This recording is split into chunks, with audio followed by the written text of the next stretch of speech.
መንፈሳዊነታችን በሰዎች ዘንድ ቢታወቅ እንደው የሚጎዳን ነገር ያለ የሚመስለን ጊዜ አለ። ሀብት ያለው ባለጸግነቱ ላይ መንፈሳዊነቱ እንዲታይ አለመፈለግ ከቢዝነስ ጋር አይሄድም። አሁን አንዳንድ ሰዎች የቤተ ክርስቲያን ጉዳይ ስፖንሰር አድርጉ ሲባሉ አይ ይሄን ካደረግን ደንበኛ እናጣለን የሚሉ ነጋዴዎች፣ ኒቆዲሞሶች ማለት ነው። ኒቆዲሞስ የመጀመሪያ የነበረበት ችግር ይሄ። አንዳንዶች ባለስልጣኖች ናቸው፣ ግራ ቀኝ አይተው ነው የሚሳለሙት ራሱ ቤተ ክርስቲያን። ለምን? የመንግስት ስልጣን ላይ ያሉ ሰዎች ስለሆኑ ኦርቶዶክሳዊነታቸው መንፈሳዊነታቸው እንዳይታይ የሚፈሩ ማለት ተደብቀው ልጆቻቸውን ክርስትና የሚያስነሱ መንፈሳዊ ነገር ግራ ቀኝ አይተው ስለት የሚያስገቡ። እኛም አሁን በምንሰራበት መስሪያ ቤት በምንማርበት ትምህርት ቤት ሰው ፊት ለመጸለይ የሚፈራ እኮ አለ። ሰው ፊት ጸልዮ ለመብላት የሚፈራ፣ ዝክር ለመዘከር የሚፈራ፣ ሻማ አብርቶ ዛሬ በዓል ነው ለማለት የሚፈራ ሰው አለ። ኒቆዲሞስ ማለት ነው። ነጠላ ለብሶ ለመታየት ማተብ አድርጎ ለመታየት የሚፈራ ሰው። ክርስቶስ በመስቀል ላይ በተሰቀለ ሰዓት ብቻውን ነበር። ደቀ መዛሙርቱ አልነበሩ። ከዮሐንስ በስተቀር ማን ነበረ? በታቦር ተራራ ላይ ፊቱ እንደ ፀሐይ ሲያበራ አጃቢዎቹ ነበሩ። አሁን አለ የሉ። አሳና እንጀራ ሲያበረክት ሲያድሉ የዋሉት ሐዋርያት በዕለተ ዓርብ ተጠማው ሲል ውሃ ልስጠው ያለ ሐዋርያ አልነበረ። በመዋረድ ቀን የለም ዘመድ ይላሉ ባለቅኔ። አልቦ ዘመድ ጊዜ ተዋርዶ ዮሴፍና ኒቆዲሞስ ከመስቀል አወረዱት። ምን አይነት ሃይማኖት ነው? ይገርም። ሲፈራ የነበረው ሰው በሰላም ሀገር የፈራው ኒቆዲሞስ የሞተ ቀን ግን አመነበት። ብሞትማ አብሬ ልሙት ብሎ ማለት ምን አይነት ሰማዕትነት! ሞት ከኑ መንሥኤሆሙ ለሙታን፣ ሙታንን የምታስነሳው ወይ ሞት ክን እያሉ ደከምከኑ መጽንዔሆሙ ለድኩማን፣ ደካሞችን የምታጸናቸው ወይ ደከምክን እያሉ አይንን የሚያበራውን አምላክ አይኑን እንዴት አድርገው ከደኑት! እንዴት ከደኑት ችለው! እጁ የሰለለን ሰው እጁን የሚያበረታውን አምላክ እጆቹን አሰሩት። እየፈሩ እየተንቀጠቀጡ ናቸው። ክርስትና እንደዚህ ነው ይወላችሁ። መጀመሪያ ፈራ ተባ እያልክ ትጀምረዋለህ። ፈርተህ በማታ ተደብቀህ ታመልከዋለህ። እየቆየ ስትመጣ እያደግህ ስትመጣ ፈራ ተባ እያልክ ትገልጸዋል። እውነተኛ ፍጹምነት የሚባለው ክርስትና ግን መከራን መጋፈጥ ነው። ስለ ክርስቶስ በስመ አብ ወወልድ ወመንፈስ ቅዱስ አሐዱ አምላክ። በስመ አብ ወወልድ ወመንፈስ ቅዱስ አሐዱ አምላክ አሜን። በስመ አብ ወወልድ ወመንፈስ ቅዱስ አሐዱ አምላክ አሜን። ክቡር አባታችን፣ ክቡራን መምህራነ ቤተ ክርስቲያን፣ ወንድሞች እህቶች፣ ዘማሪያን፣ ምዕመናን ምዕመናት ሁላችሁ በልዑል እግዚአብሔር ሰላምታ እንደምንዋላችሁ እንደምንዋላችሁ። አሜን። ምሕረት ቸርነቱን አብዝቶ እስከዚህች ሰዓት ያደረሰን በዕድሜያችን ላይ የዛሬዋን ዕለት ይችን ሰዓት እየጨመረልን ቅዱስ ቃሉን እንድንሰማ ስሙን እየጠራን እንድናመሰግነው በዚህ ስፍራ የሰበሰበን የአባቶቻችን አምላክ ልዑለ ባሕርይ እግዚአብሔር ስሙ የተመሰገነ ይሁን። እንኳን አደረሳችሁ። እንደ እግዚአብሔር ቅዱስ ፈቃድ በሚኖረን ቀሪ አጭር የትምህርት ጊዜ በዮሐንስ ወንጌል ምዕራፍ 3 ከቁጥር 1 ጀምሮ የተነበበውን የዛሬውን ወንጌል መነሻ አድርገን የእግዚአብሔርን ቃል እንማራለን። የትምህርታችን ርዕስ የሚሆነው የኒቆዲሞስ ክርስትና በሚል ይሆናል። እግዚአብሔር አምላካችን በቸርነቱ እንዲያስተምረን ቅዱስ ፈቃድ ይሆንልን። እንግዲህ ሁላችሁም እንደምታውቁት በየዓመቱም ማኅበረ ጽዮን ዓመታዊ በዓል የቤተሰብ በዓል የምታከብርበት ቀን የኒቆዲሞስ ቀን ነው። ኢትዮጵያዊው ሊቅ አባታችን ቅዱስ ያሬድ ለአብይ ጾም ሳምንታት ከመጽሐፍ ቅዱስ ከወንጌላት ምንባብ ስያሜ መስጠቱ ይታወቃል። ስለዚህ የዛሬው ዕለት ኒቆዲሞስ ነው። ቤተ ክርስቲያናችን በታላቅ ክብር ከምታከብራቸው ቅዱሳን መካከል አንዱ ኒቆዲሞስ ነውና በረከቱን ረድኤቱን ያሳድርብን። ቤተ ክርስቲያን ኒቆዲሞስን የምታስታውሰው በአብይ ጾም ሲመጣ ብቻ አይደለም።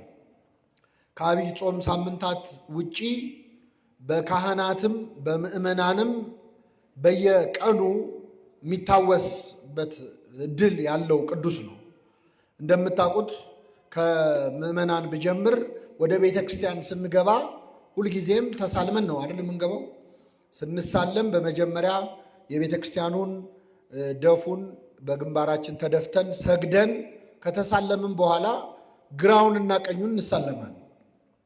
ይህ የኖረ ትውፊት ነው። እናት አባቶቻችን ሲያደርጉ አይተን እኛም እያደረግነው ያደግነው ነገር ነው እና በግንባራችን ተደፍተን ስንሰግድ የጌታችንን መቃብሩን እንደምንሳለም አባቶቻችን ያስተምራሉ። መቃብሩን በማሰብ በግንባራችን ተደፍተን እንሰግዳለን። ከዚያ በኋላ ግን ግራ ቀኝ የምንሳለመው ዮሴፍንና ኒቆዲሞስን።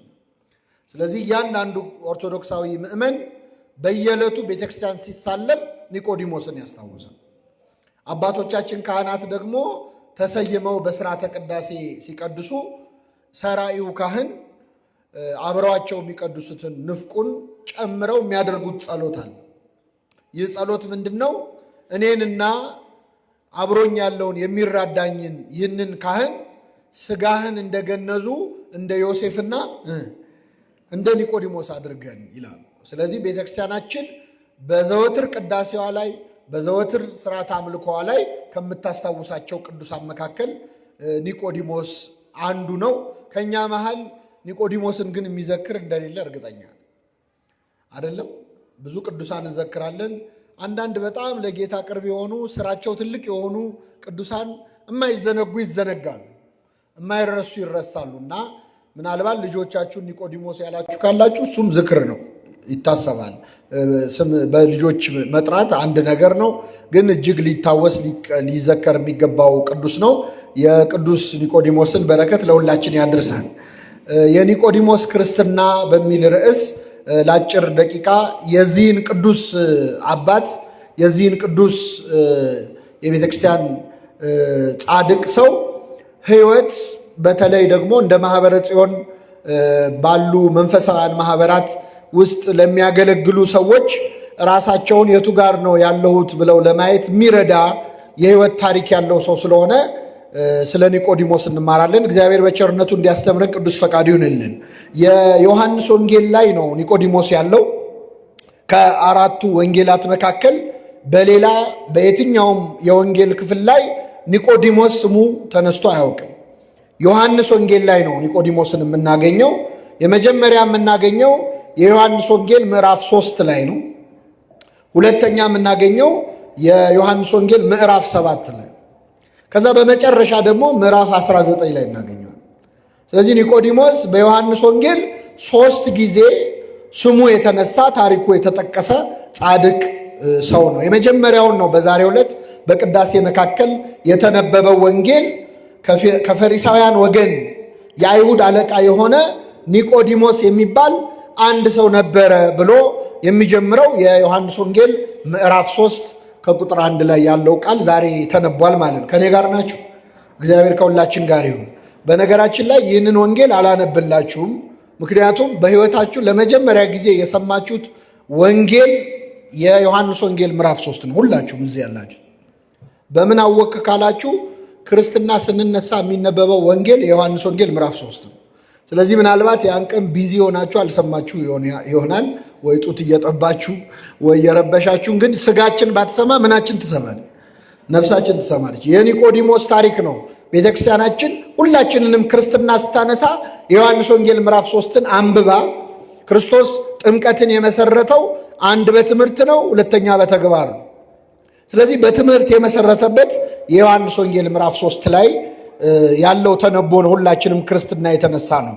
ከፈሪሳውያን ወገን የሆነ የአይሁድ አለቃ የሆነ ኒቆዲሞስ የሚባል አንድ ሰው ነበረ ይላል። ኒቆዲሞስን የአይሁድ አለቃ መልአኮሙ ለአይሁድ ለሚለው በጻፍ የአይሁድ አለቃ የሚለውን አባቶቻችን በሶስት መልኩ ይተረጉሙታል።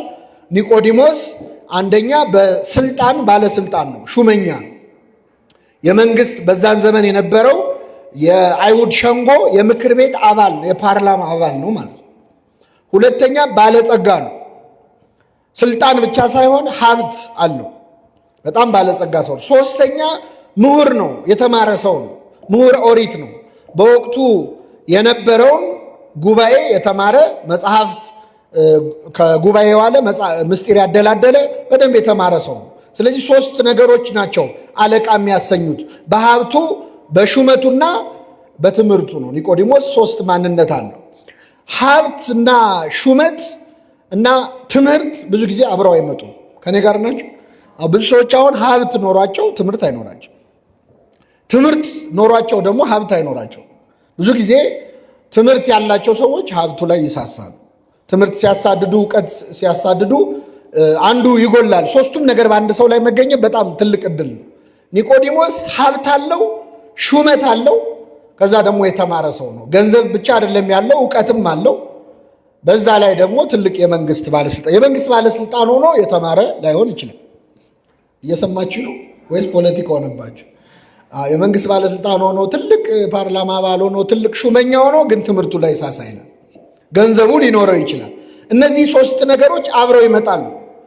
ይህንን ሰው ግን አሁን የምናወራው ስሙን የምናነሳው በዛሬው ዕለት ባለጸጋ ስለሆነ አይደለም፣ ወይም የተማረ ሰው ስለሆነ አይደለም፣ ወይም ደግሞ የሸንጎ ምክር ቤት ባለስልጣን ወይም የምክር ቤት አባል ስለሆነ አይደለም። በሌሊት ወደ ኢየሱስ መጥቶ ነበር ይላል። በሌሊት ወደ ማን? ኒቆዲሞስን ዛሬ የምናከብረው በስልጣኑ በሀብቱ በትምህርቱ ሳይሆን ወደ ማን በመምጣቱ ነው? ወደ ክርስቶስ በመምጣቱ። በሌሊት ወደ ኢየሱስ መጥቶ ነበር። ባለስልጣን ሰዎች በሌሊት ወዴት ነው የሚሄዱት? ገንዘብ ያላቸው ሰዎች ሌሊት የት ነው የሚያሳልፉት? የተማሩ ሰዎች የት ነው የሚያሳልፉት? ኒቆዲሞስ መሄጃ አጥቶ አይደለም፣ ገንዘብ አለው። መሄጃ አጥቶ አይደለም፣ ባለስልጣን ነው፣ ብዙ ሰዎች ያውቃል። ግን በሌሊት ወደ ኢየሱስ መጥቶ ነበር ይላል። እንግዲህ ይህንን ሰዓታት ቋሚ፣ ይህንን ማህሌት ቋሚ ማመስገን አለብን ዛሬ ማለት ነው። በሌሊት መጥቶ ትጋት ይጠይቃል። እንቅልፉን ሰውቶ በእግዚአብሔር ፊት ከፈቃዱ ሰውቶ ማለት ነው። እንቅልፉን ትቶ በክርስቶስ ፊት መገኘቱ ትልቅ መንፈሳዊነት ነው። በሌሊት ወደ ኢየሱስ መጥቶ ነበረ። ይሄ ለእኛ ለሁላችን ትጋሃ ሌሊትን እግዚአብሔርን መፈለግን በሌሊት ከእንቅልፍ ጊዜ ቀንሶ በእግዚአብሔር ፊት መቆምን። ሌሊት ታውቃላችሁ ኃጢአት የሚሰራበት ብዙ ወንጀል የሚሰራበት ሰዓት ነው። ሰይጣን የሚመርጠው ለክፋት ሌሊትን ነው። ሰዎች ለኃጢአት የሚመርጡት ሌሊትን ነው። ሰው በሌሊት ወደ ኢየሱስ ከሄደ በቀን ሰላም ነው የሚሆነው። ምክንያቱም ዋናው ችግር የሚኖረው ሌሊት ላይ ስለሆነ ማለት ነው። እና ኒቆዲሞስን በዚህ በእውነት እናመሰግነዋለን። በሌሊት ወደ ኢየሱስ መጥቶ ነበር ይላል። ይሄ ለሁላችን ነው። አንድ ትጋሃ ሌሊትን ነው። ሁለተኛ በሕይወታችንም ሌሊት በሆነብን ሰዓት፣ አንዳንዴ እኮ ሌሊት ይሆናል አይደል? ሕይወታችን የሚጨልምብን ጊዜ የለም? ዙሪያው ገደል የሚሆንብን ብርሃን ሆኖ ሳለ የሚጨልምብን ጊዜ አለ። ሰው በሕይወቱ ሌሊት ሲሆንበት፣ ሲመሽበት፣ ተስፋ ሲቆርጥ ወደ እግዚአብሔር ነው መምጣት ያለበት፣ ወደ ኢየሱስ ነው መምጣት ያለበት። ኒቆዲሞስ በሌሊት እንደመጣ ሕይወቱ ሌሊት የሆነችበት ሰው ወደ ክርስቶስ መምጣት አለበት። ወደ ክርስቶስ የመጣ እንደሆን ጨለማ በእሱ ዘንድ አይጨልምም። ክርስቶስ ያለበት ሌሊት እንደ ቀን ነው። ምክንያቱም የጽድቅ ፀሐይ ነው፣ ፈረቃ የሌለበት ብርሃን ያለው ክርስቶስ። ስለዚህ በሌሊት ወደ ኢየሱስ መጥቶ ነበር የሚለው ኒቆዲሞስን እንድናመሰግነው እንድናከብረው ያደርገናል። ይህን ያህል ካመሰገንነው ግን ወደ እውነታው ስንመጣ ኒቆዲሞስ በሌሊት የመጣበት ምክንያት እንደው ክርስቶስን ከመፈለግ ብቻ አይደለም። ሰዓቱን የመረጠው ከክርስቶስ ጋር መታየት ፈርቶ ነው። ከክርስቶስ ጋር መታየት ፈርቶ ነው። በዛን ጊዜ የሸንጎ አባላት፣ የምክር ቤት አባላት የሆኑ የምኩራብ ሰዎች ሹማምንቱ ከክርስቶስ እግር ስር ቁጭ ብለው ሲማሩ ቢገኙ ወደ ምኩራብ እንዳይገቡ የሚል አዋጅ ታውጆ። ስለዚህ ኒቆዲሞስ ሌሊት የመጣው ስልጣኑን ላለማስነካት ችግር ፈርቶ ነው፣ መዘዝ ስላለው ነው ማለት ነው። አንዳንድ ሰው ለስልጣኑ ሲል እኮ መንፈሳዊ ቦታ መታየት አይፈልግም። አንዳንድ ባለስልጣን ሰው ወይ ባለሀብት ሰው የምትፈልጉትን ነገር ልርዳችሁ እኔ ግን አልመጣም የሚሉ ሰዎች አሉ። የሚያስፈልገውን አሁን ግሸን ጉዞ ለዘንድሮ ካለ ይህን ያህል አልባሳት እረዳለሁ የሚሉ ግን የማይመጡ ሰዎች አሉ። ለምን? ስራ ያበላብሽብኛል የሚሉ፣ ቢዝነሴን ይነካብኛል፣ መንፈሳዊ ሆኖ መታየት የሆነ ነገር ቢያበላሽብኝ ብለው ይፈራሉ። ኒቆዲሞስ ይህንን ነው የፈራው።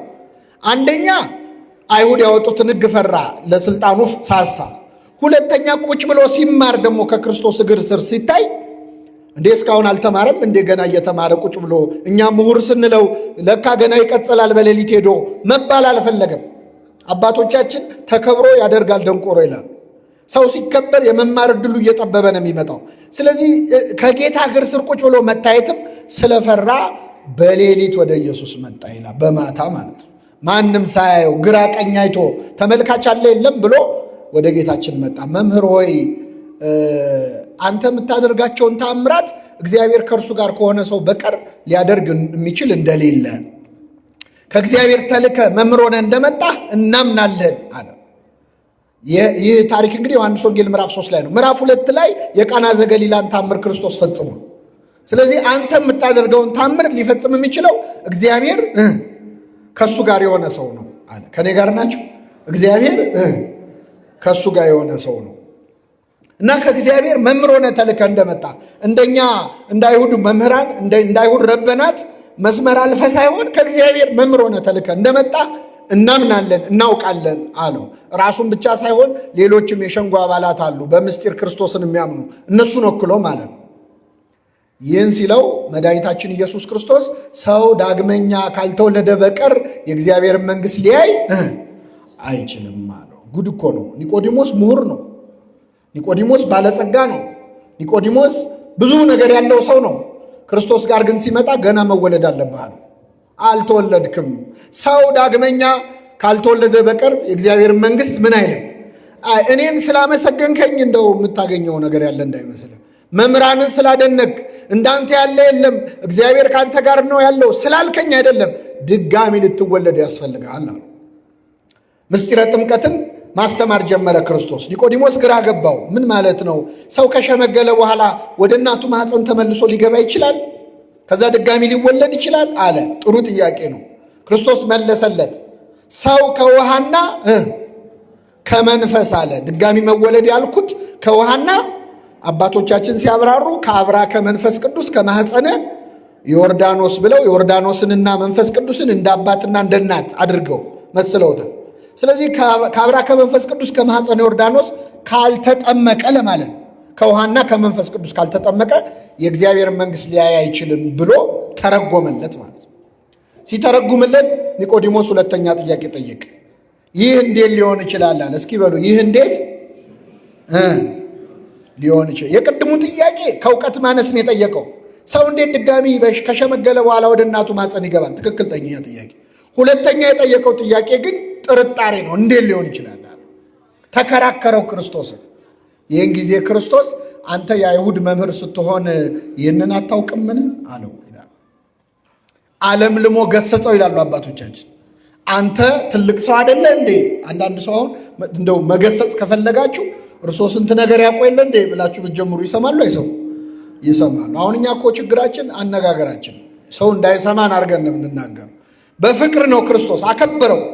አንተ የአይሁድ መምህር ስትሆን እቺ ትጠፋሃለች እንዴ እንደማለት እኮ። ይህን አታውቅም እንዴ አለው። ከሥጋ የተወለደ ሥጋ ነው፣ ከመንፈስ የተወለደ መንፈስ ነው።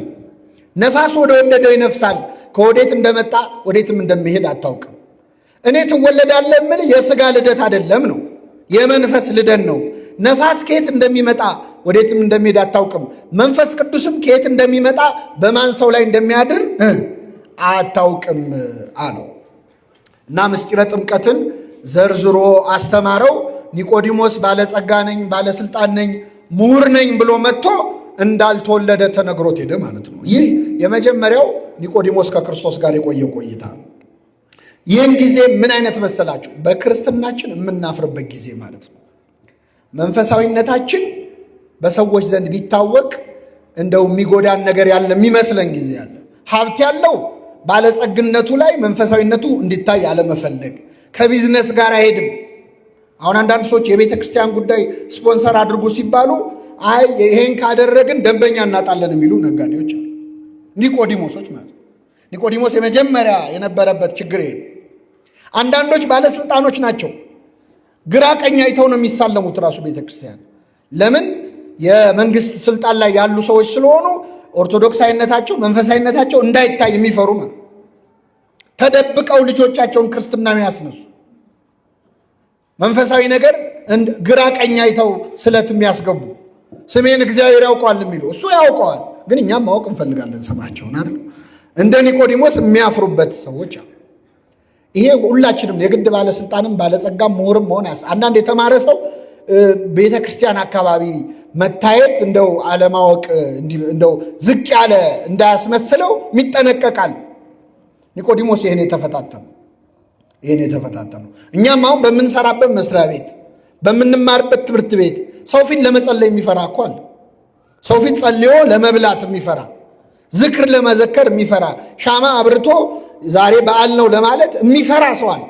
ኒቆዲሞስ ማለት ነው። ነጠላ ለብሶ ለመታየት፣ ማተብ አድርጎ ለመታየት የሚፈራ ሰው ገና ነዋ። ኒቆዲሞስ ጀማሪ እያለ ወጣን እያለ እንደዚህ አይነት ችግር ነበረበት። እንዲህ ያለ ድክመት ያለ ነው። ከዚህ አይነቱ ህይወት ከፍ ያለ ህይወት ለመኖር ያብቃን አምላካችን። የሚገርማችሁ ኒቆዲሞስ ሁለተኛ የምናገኘው የዮሐንስ ወንጌል ምዕራፍ 7 ላይ ነው። እያየ ነው ያደገው፣ እያየ ነው። የዮሐንስ ወንጌልን ስታነቡ ኒቆዲሞስ ክርስትናው እያደገ ይመጣ። ሁለተኛ የምናገኘው ዮሐንስ ወንጌል ምዕራፍ 7 ላይ አይሁድ ወታደሮች ሮማውያንን ወታደሮች ላኳቸው። እንግዲህ የቤተ መቅደስ ጠባቂ አድርጎ ጲላጦስ የመደበላቸው ወታደሮች አሏቸው አይሁድ እና ሂዱና የናዝሬቱን ኢየሱስን አስራችሁ ይዛችሁ ኑ ብለው ጸሐፍት ፈሪሳውያን ጠየቋቸው። እና እነዚህ ወታደሮች ክርስቶስን ይዘው ሊመጡ ሄዱ። እየሰማችሁ ነው? ማንን ይዘው ሊመጡ? ክርስቶስን። ማን የላካቸው? ሊቃነ ካህናቱ። እና እነዚህ ወታደሮች ጌታን አስረው ይዘው ሊመጡ ሲሄዱ ክርስቶስ እያስተማረ እና ህዝቡ ተዘርግቷል። እንግዲህ በአንዴ በሺህ የሚቆጠር ህዝብ አይደለም የሚማረው የጌታን ትምህርት እያስተማረ ነው። እያስተማረ እያለ እነዚህ ወታደሮች መጡ። ሊያስሩት ነው የመጡት። ግን በቃ ትምህርቱን ይጨርስና ከትምህርቱ በኋላ እናስረዋለን ብለው እነዚህ ወታደሮች ቁጫ። ይገርማቸዋል። ጌታ ሲያስተምር በትምህርቱ ተመስጠው ለምን እንደመጡ ረሱት። የማንን ትምህርት ሰምተው? አሁን የክርስቶስን ትምህርት ቀርቶ አሁን የእኛን የኃጢአተኞቹን አሁን ቁጭ ብላችሁ እየሰማችኋል። የጌታ ትምህርት እንዴት አይነት ነው የሚሆነው? እስቲ የራሱ የእግዚአብሔር ቃል እኮ እሱ ሲናገር እግዚአብሔር ነው የሚናገሩ ማለት ከእግዚአብሔር ሰምቷል። ከራሱ ነው የሚናገሩ፣ ከራሱ ነው የሚናገሩ። ብፁዕ ቅዱስ አቡነ ሽኖዳ ምን ነው እንደዚህ ዓለምን ያጥለቀለቁ የድምፅ መቅረጫዎች ምን ነው ጌታ ባስተማረበት ዘመን በኖሩ ኖሮ ድምፁ ተቀርጾ በደረሰን ይላል። ቢደርሰን አስባችሁታል? አልዓዛር ውጣ ሲለው እኮ ከመቃብር ምን ይላል? ይወጣል። ስለዚህ ድምፁ ንግግሩ አምላክ ራሱ የሚናገርበት ነው። እና መድኃኒታችን ኢየሱስ ክርስቶስ ሲያስተምር እነዚህ ወታደሮች ቁጭ ብለው ትምህርቱን ሲሰሙ ቆዩና ትምህርቱ ሲያልቅ በሰላም ግቡ ብሎ ሲያሰናብት ሰውን ወታደሮቹም ወደ ቤታቸው ሄዱ። ምን አርጉ ተብለው ነው የመጡት? ሰንሰለት ይዘው ነው የመጡት እኮ። የክርስቶስ ትምህርት ሊያስሩ የመጡ ሰዎችን ሰንሰለታቸውን ያስረሳ። ከዛ ሲደርሱ አይሁድ አገኟቸው። ሊቃነ ካህናቱ የታለ አሏቸው። ማ እንደ ናዝሬቱን ኢየሱስን አስራችሁን አላልናችሁም ወይ? ውይ እሱን ከሆነማ እኛ በሕይወታችን እንደዚህ ያስተማረ አይተን አናውቅም ሲሉ ጻፎችና ፈሪሳውያን ምን አሉ? ስላልተማራችሁ እኮ ነው የእሱ ትምህርት የሚጣፍጣችሁ። የእሱ ትምህርት የደነቃችሁ ትምህርት ስለሌላችሁ ነው። የተማረ ሰው እስቲ ቁጭ ብሎ የእሱን ትምህርት ሲማር አይታችኋል? አንድ ሰው እስቲ አንድ የተማረ ሰው ሲማር አይታችኋል አሉ። ሲማር አይተናል አላየንም? ቅድም ነገርኳችሁ። ማ ኒቆዲሞስ። ይገርማችኋል። ኒቆዲሞስ እዛው ቆሟል። አንድ የተማረ ሰው እንደ የእሱን ትምህርት ሲማር አይታችኋል ሲሉ ቆሟል ኒቆዲሞስ። ኧረ እኔ ያለው እንዳይል ፈራ። ቀድሞ የሚሄደው የተማረው በስንት ሰዓት ነው? በሌሊት ነው አይደል? ስለዚህ አንድ የተማረ ሰው የእሱን ትምህርት ሲማር አይታችኋል ሲሉ እንዳይናገር ፈራ። ዝም እንዳይል ደግሞ ጨነቀው። እዚህ ላይ ሐሳብ አለኝ አለ ኒቆዲሞስ። እዚህ ላይ ሐሳብ አለኝ። እንደው ያስተማረውን ነገር ሳንሰማ ትምህርቱን ሳናጣራ እንድንፈርድ ሕጋችን ይፈቅዳል አለ። እየሰማችሁ? አይ እንደው በጣም አደንቀዋለሁ ኒቆዲሞስን። ደፍሮ ተምሬያለሁ እንዳይል ከሸንጎ ሊባረር ነው። ስለዚህ ምን አለ? ያስተማረውን ትምህርት መች ሰማን?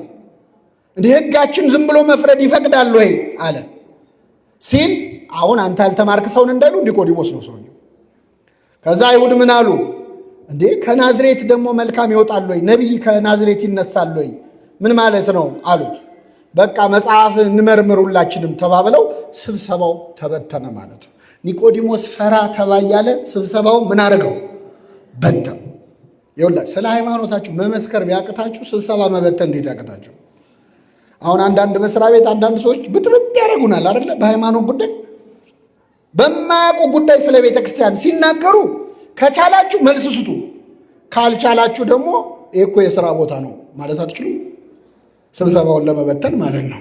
ልንሰራ ነው የመጣ ነው፣ ይሄ የሃይማኖት ቦታ አይደለም ብሎ በተነው። ተበተኑ ወደየ። አሁን ኒቆዲሞስ ማዕከላዊ ደረጃ ላይ ደረሰ ማለት ነው። ክርስትናው እያደገ ነው። ፈራ ተባ ብሎ ወደ መመስከር መጣ ማለት። ሶስተኛው ኒቆዲሞስ ፍጹምነት ላይ የደረሰበት ጊዜ መቼ ነው ካላችሁ፣ እንደ መጀመሪያው ቀን አይ በሌሊት ልምጣ ሰው ሳይል፣ እንደ ሁለተኛው ጊዜ ፈራ ተባ ሳይል እምነቱን በአደባባይ የገለጠው ጌታችን መድኃኒታችን ኢየሱስ ክርስቶስ ተሰቅሎ በሞተበት ጊዜ። ክርስቶስ በመስቀል ላይ በተሰቀለ ሰዓት ብቻውን ነው የነበረው። ደቀ መዛሙርቱ አልነበሩ። ከዮሐንስ በስተቀር ማን ነበረ? በታቦር ተራራ ላይ ፊቱ እንደ ፀሐይ ሲያበራ አጃቢዎቹ ነበሩ። አሁን የሉ። አሳና እንጀራ ሲያበረክት ሲያድሉ ነው የዋሉት ሐዋርያት። በዕለተ ዓርብ ተጠማው ሲል ውሃ ልስጠው ያለ ሐዋርያ አልነበረም። በመዋረድ ቀን የለም ዘመድ ይላሉ ባለቅኔው። አልቦ ዘመድ ጊዜ ተዋርዶ ወይ ከውን ባይደ ጊዜ ተዋርዶ ዘመድ። በመዋረድ ቀን ዘመድ የለም። የውርደት ቀን ሲሆን ዘመድ የለም። ሲያጅቡት የነበሩት ሁሉ ጠፉ። ብቻውን የቀረ። ሁላችሁም ብቻዬን የምትተውኝ ሰዓት ይመጣል ብሏቸው ነበር። ኧረ ጌታ ወይ ምን ሲደረግ አንተውም አሉ። ተዉት። ዮሐንስ ብቻ ተከተለው፣ ከመቤታችን ጎን ቆመ። ሌሎቹ ሁሉ ተዉት። ፈሯ። በሱ ጦስ ቢታሰሩስ፣ አብረው ቢገደሉስ፣ ቢሰቀሉስ፣ ጅራፍ ቢገጥማቸው ፈሩ። ኒቆዲሞስ ግን ይገርማቸዋል። ብሞትም ልሙት ብሎ በአደባባይ ሃይማኖቱን የገለጸው ክርስቶስ በሞተበት ዕለት። ልክ ነፍሱ ከስጋው ሲለይ አልቻለም ኒቆዲሞስ። እኔ በጣም እንደው ምን አይነት ቅዱስ ሰው እንደሆነ ልንገራችሁ። ጌታ ሲሞት ነው በአደባባይ የመሰከረው ኒቆዲሞስ። አያየውም እኮ አይታዘበውም፣ ሞቷል እኮ ግን በአደባባይ መሰከረ። ባያየኝም አምነዋለሁ ብሎ መሰከረ። ከዮሴፍ ጋር የአርማትያው ዮሴፍ ሌላ በድብቅ ለካ እንደ ኒቆዲሞስ ቅድምም ብዙ አድርጎ ራሱን ያወራው ለካ ሌላም ስላለ ነው። አብሮት የገነዘ ዮሴፍ ዘአርማትያ የሚባል ሌላ ደቀ መዝሙር ነበር። ሁለት ሆኑና ወደ ጲላጦስ ሄዱ። የኢየሱስን ስጋ ለመኑት ይላል። እስኪ በሉ የኢየሱስን ስጋ ለመኑት። ትልቅ ጸሎት ነው። ስጋውን ለመለመን ያብቃል። ስጋውን ደግሞ ይለመናል እኮ አይደል? ጲላጦስም ይለመናል አይደለም? ንስሐ አባቶቻችንን አይደለም ካህናትን የእሱን ስጋ ለማግኘት ስጠኝ ተብሎ ይለመናል። ለመኑ ዮሴፍና ኒቆዲሞስ፣ እባክህ ስጠን። ጲላጦስ ደነገጠ። ከመቼው ሞት አለ። በ3 ሰዓት ነው የሞተው ጌታ። ከዛ በፊት መስቀል ላይ አድረው ውለው ነው የሚሞቱት ሌሎች ሰዎች አድረው ውለው። ክርስቶስ ግን ወዲያው ሞተ። ለምን? ተገርፏላ። ከዛ በፊት ተሰቃይቷል። ስለዚህ ወዲያው ሞተ። ከመቼው ሞተ አለ ጲላጦስ። መሞቱ ደግሞ ተረጋግጧል። ጎኑም በጦር ሲወጉት ደምና ውሃ ፈሷል። ስለዚህ ፈቀደላቸው። የኢየሱስን ስጋ ለምነው ዮሴፍና ኒቆዲሞስ ከመስቀል አወረዱት። ምን አይነት ሃይማኖት ነው! ይገርም። ሲፈራ የነበረው ሰው በሰላም ሀገር የፈራው ኒቆዲሞስ የሞተ ቀን ግን አመነበት። ብሞትም አብሬ ልሙት ብሎ ማለት ምን አይነት ሰማዕትነት!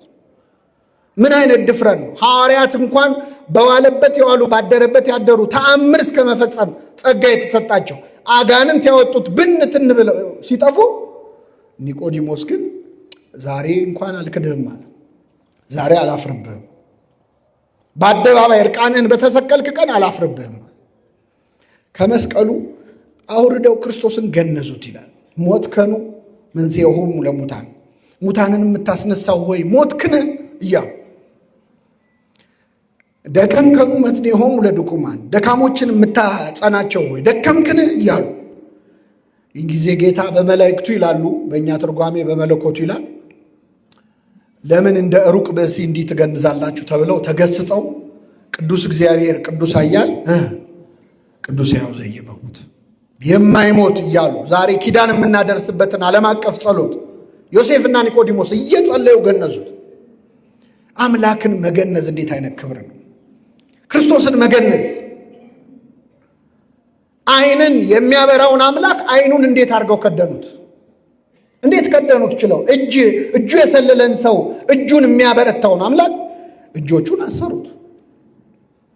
እየፈሩ እየተንቀጠቀጡ ማለት ነው። ኒቆዲሞስ ደግሞ ሽቱ አመጣ፣ ውድ ቅመም አመጣ። ሀብቴ ንብረቴ ለዚህ ቀን ካልሆነ ለመቼም አይሆንም ብሎ ማለት ነው።